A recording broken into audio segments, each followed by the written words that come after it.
distinguished guests, ladies and gentlemen, good morning to you all.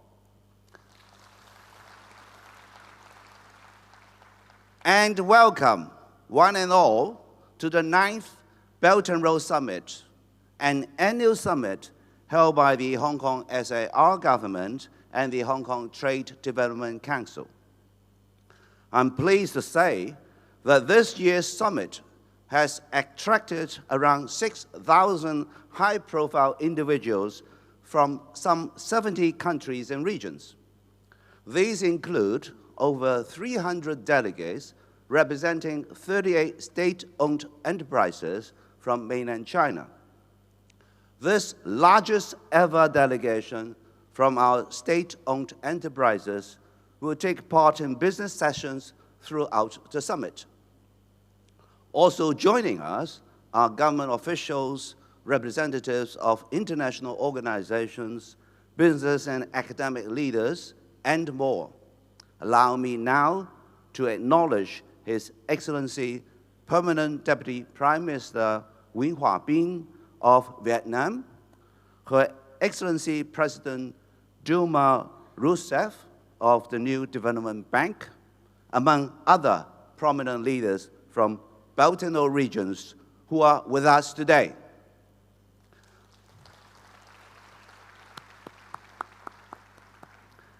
Ladies and gentlemen, you are here in Hong Kong to do business, to invest in Belt and Road projects, to network and forge partnerships. You are here as well to help build a mutually rewarding and inclusive future for us all.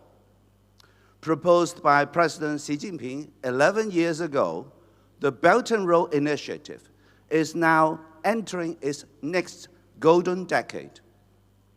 The Belt and Road Initiative, I'm delighted to say, has inspired countries and economies to share opportunities, accelerate common development, and embrace cultural inclusive exchanges.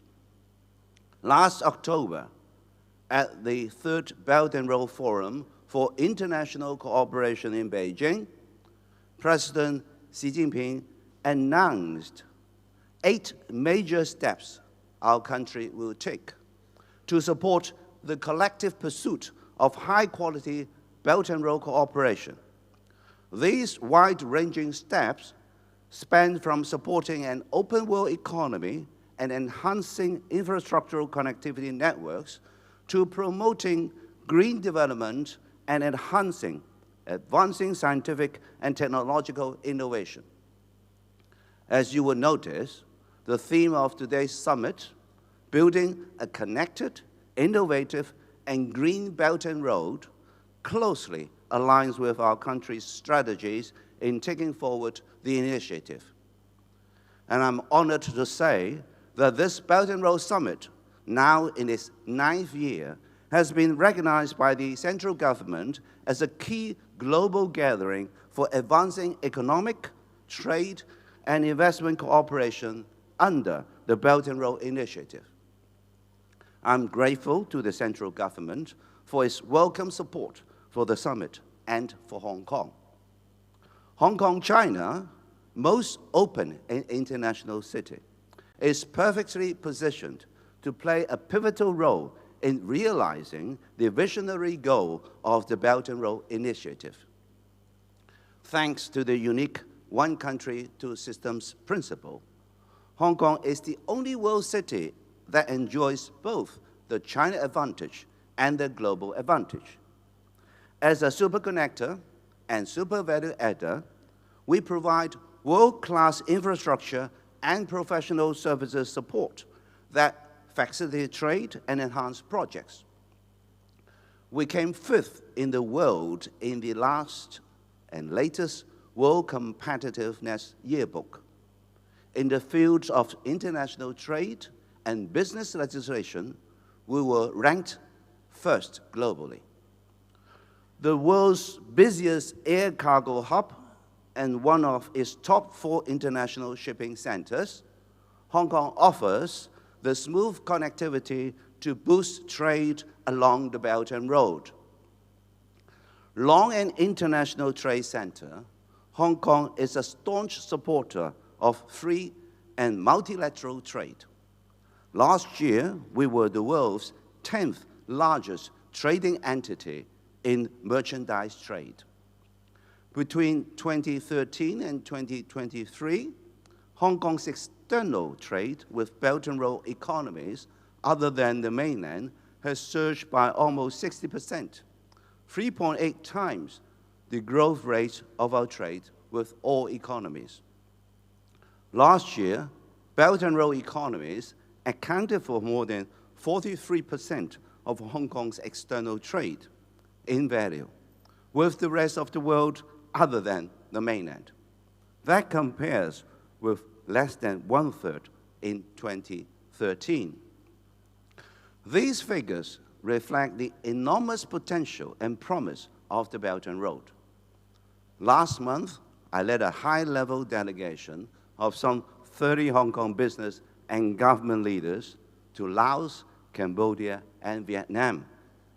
The visit yielded 55 MOUs with 3 ASEAN states, covering a wide range of areas from business and investment to culture, education, and more.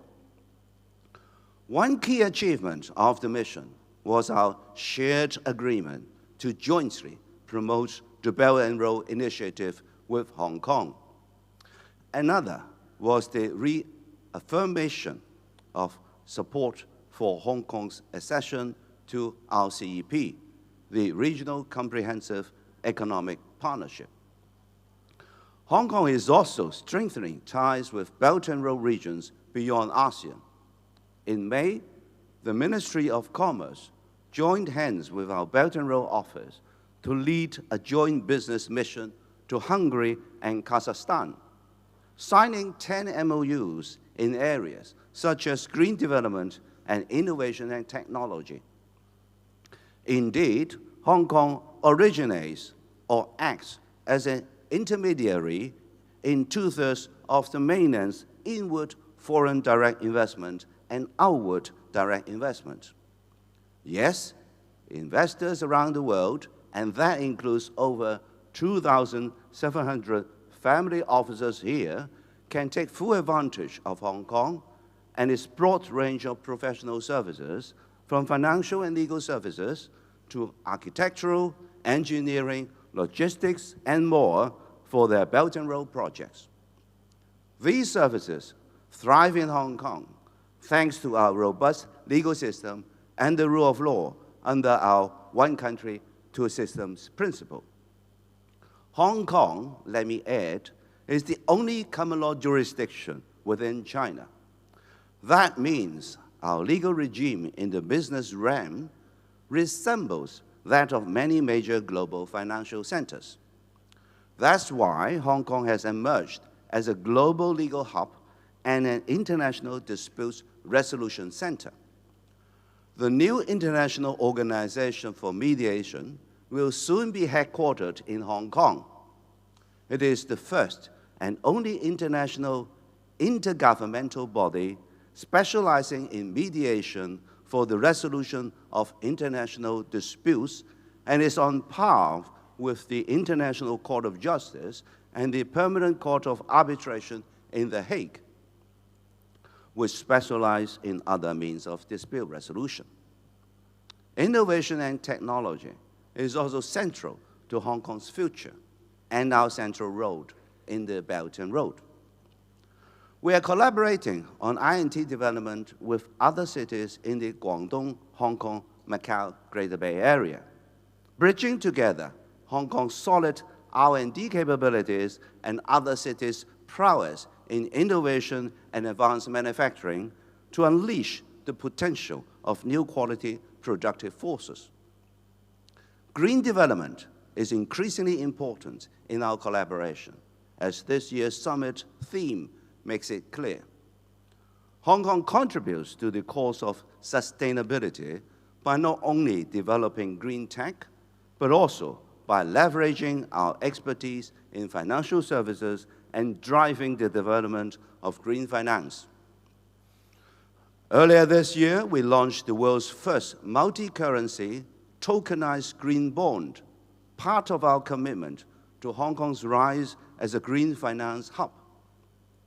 I'm sure you will hear more on this in the Green Chapter, a new feature of the summit this year. Cultivating people-to-people bonds is another long-standing Hong Kong strength. Hong Kong boasts flight connectivities and connections to some 190 destinations.